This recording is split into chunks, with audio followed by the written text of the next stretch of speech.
ఈరోజు ఈ మాటలు వింటున్న సహోదరి సహోదరులు, మోషే ఒక అద్భుతమైన పాఠాన్ని మనకు నేర్పిస్తున్నాడు. ఏంటో తెలుసా? నువ్వు నాతో రాకపోతే నేను ఇక్కడి నుంచి కదలను.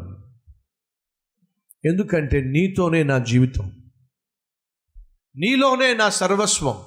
నువ్వు లేకుండా బ్రతకడం నాకు చేత కాదు. ఎందుకంటే మోషేకి అర్థమైంది, గత 30 సంవత్సరాలుగా లేదా చాలా సంవత్సరాలుగా నడుచుకుంటూ ఇశ్రాయేలు నడిపిస్తూ వచ్చాడు. ఆకాశం నుంచి మన్నా కురుస్తుంది, బండను కొడితే నీళ్ళు వచ్చేస్తున్నాయి. బైబిల్ సెలవిస్తుంది 40 సంవత్సరాల కాలంలో వారు వేసుకున్నటువంటి చొక్కా చిరిగిపోలేదట, వారు వేసుకున్నటువంటి కాళ్ళకు వేసుకున్న చెప్పు తెగిపోలేదట. అది ఎలా సాధ్యమో చెప్పండి. నాకు 2 కొడుకులు ఉన్నారు, మీకు ఆ విషయం తెలుసు. 6 నెలల క్రితం వాళ్ళకు ఒక చొక్కా కొన్నా, ఒక ప్యాంటు కొన్నా, ఈరోజు మళ్ళీ వాళ్ళు వేసుకుంటే అది మొత్తం టైట్ అయిపోయి ఉంటుంది. ఆ టైట్ ప్యాంటు టైట్ చొక్కా చూస్తే నాకే నవ్వు వస్తాయి. ఏమిట్రా అలా ఇలా కుట్టించారా అంటే, కుట్టించడం కాదు డాడీ, 6 months బ్యాక్ కొన్నాం, 8 months బ్యాక్ కొన్నాం, లేక 1 year బ్యాక్ కొన్నాం. సో 6 monthsలో 8 monthsలో 1 yearలో చిన్న పిల్లల్లో చాలా మార్పులు వస్తున్నాయి కదా.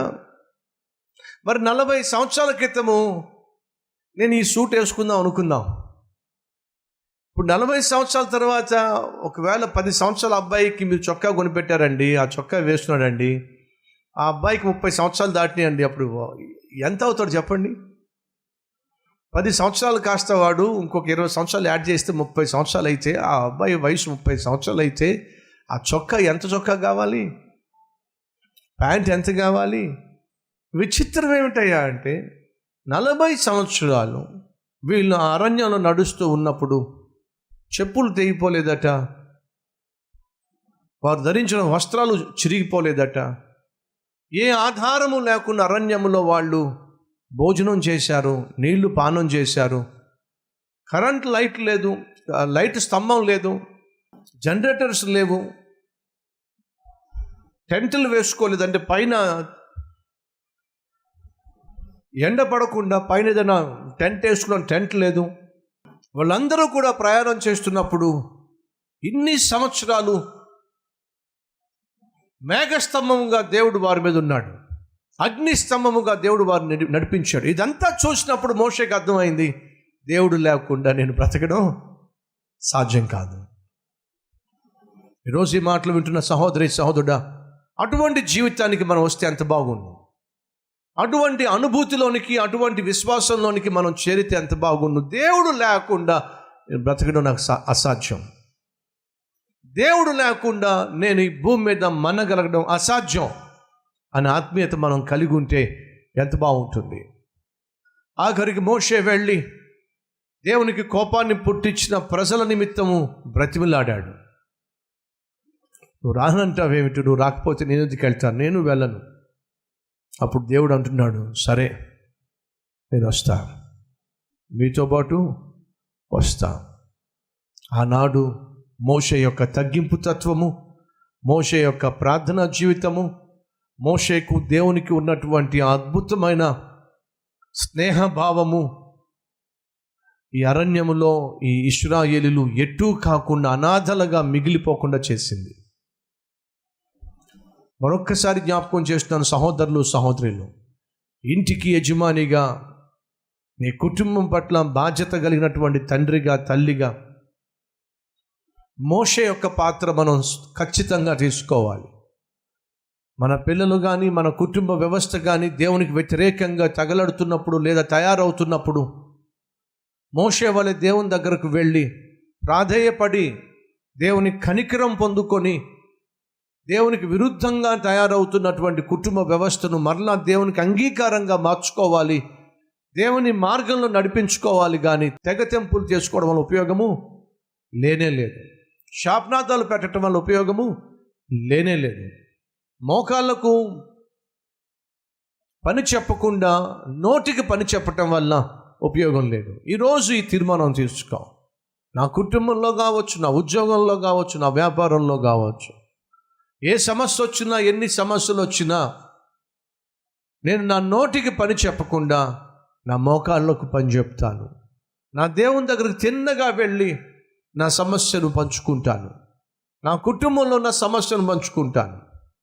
ఆనాడు కానా అనేటటువంటి వివాహంలో ఒక అవసరం వచ్చింది, ఒక సమస్య వచ్చింది. ఏంటో చెప్పండి. ఆ సమయంలో ద్రాక్ష రసం అయిపోయింది.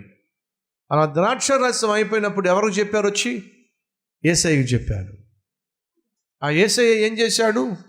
అద్భుతం చేసి వారికున్న సమస్యను, ఆ వివాహంలో వచ్చిన సమస్యను మూడో కంటికి తెలియకుండానే దాన్ని సంపూర్ణంగా ఆయన ఏం చేశాడు? సమాధి చేసి పడేశాడు. నీ వివాహంలో, నీ కుటుంబంలో సమస్య వచ్చినట్లయితే తిన్నగా దేవుని దగ్గరికి వెళ్ళు.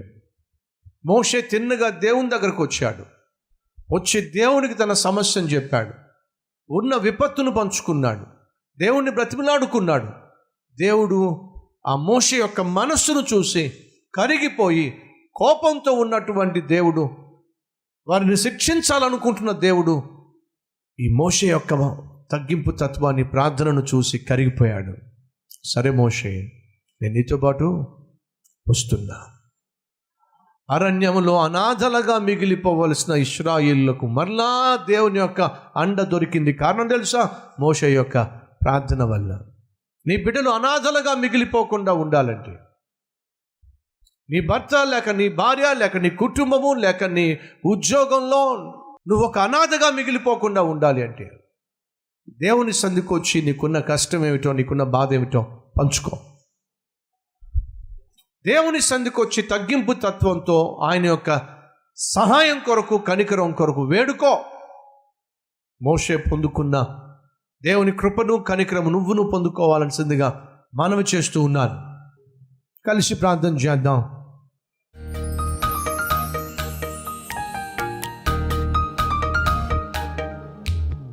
మహాపరిశుద్ధుడు అయిన ప్రేమ కలిగిన తండ్రి, సూటిగా స్పష్టంగా మాతో మాట్లాడావు.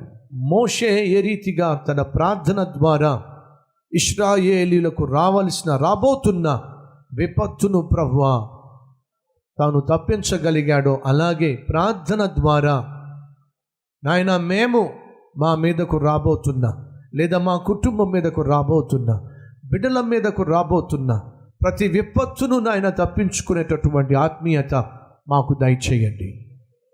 నాయన మా కుటుంబంలో రక్షణ లేకుండా పాడైపోతున్న వారిని చూసి, పతనమైపోతున్న వారిని చూసి మేము నిందించటం వల్ల లాభం లేదు, వారిని ఆడిపోసుకోవడం వల్ల లాభం లేదు, దారి తప్పుతున్న బిడ్డలను చూసి వారిని శపించటం వల్ల లాభం లేదు.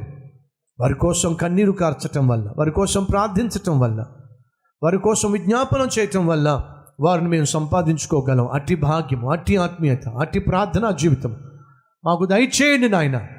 గర్వమును విడిచిపెట్టి సంతృప్తి సహితమైన జీవితం మాకు దయచేసి ఉన్న స్థితిలోనే నిన్ను ఘనపరిచే కృపనివ్వమని యేసు నామం పేరట వేడుకుంటున్నాం తండ్రి. ఆమెన్.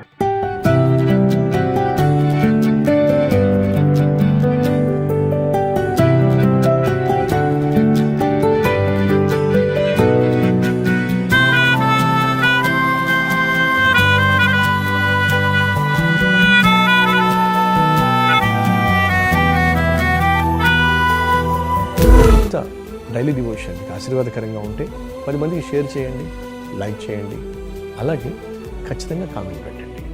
మళ్ళీ రేపు ఇదే సమయంలో మరొక అద్భుతమైన డైలీ డివోషన్ మీ ముందుకు రాబోతున్నాను.